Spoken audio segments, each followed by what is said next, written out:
This Infinity Analyze 7 tutorial takes a look at the annotation toolbars and annotation edit controls that are available in Infinity Analyze 7.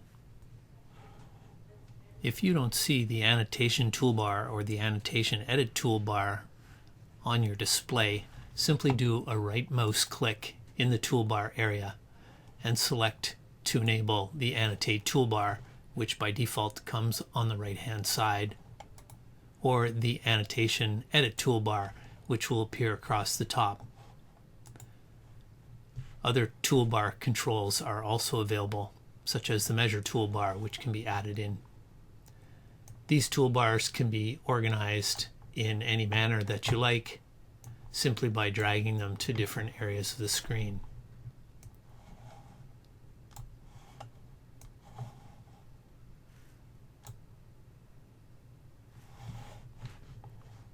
The Annotation Edit toolbar gives you control over properties of the annotations such as line color,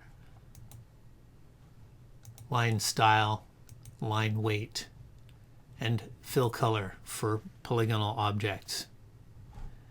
As far as the text parameters go, you have selection of fonts, you have the font color, the font size, as well as bold, italics, or underline controls.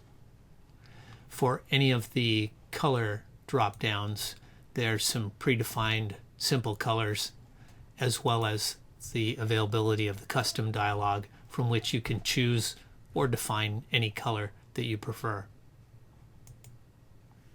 The annotation edit controls apply to objects that are placed in the live preview or in captured images.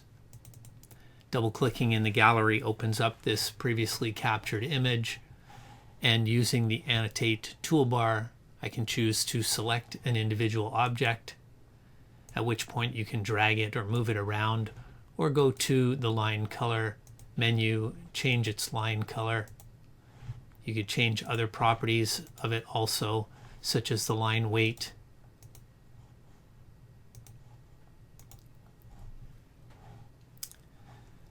For text objects, you can change the color. You can also move those around on the screen. For measurement objects, such as your micrometer bar or other measurements that you've taken, it's important to note that the Measure Options dialog gives you control of how those labels appear, the number of decimal places that will be displayed as part of those measurements, whether or not specific measurements are annotated on screen when you make those measurements, and the units that you'd like your measurements to be displayed in.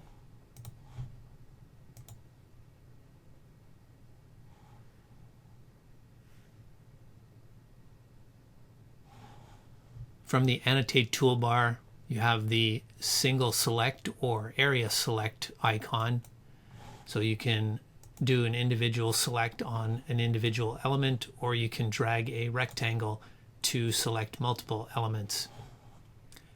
A select all icon is available, and it will select all the graphic objects available in the active window, and delete key. You can also push graphics from the front of the stack towards the back, or from the back of the stack towards the front, using these options. Sometimes if you have an area-based annotation, such as a large polygon or an ellipse, and you would like to place other annotations within that area, such as an arrow or some text, it may require you to move the larger annotation to the back in order to be able to add or select annotations that have been placed below it. And that concludes our overview of the Annotation toolbar and the Annotation Edit toolbar.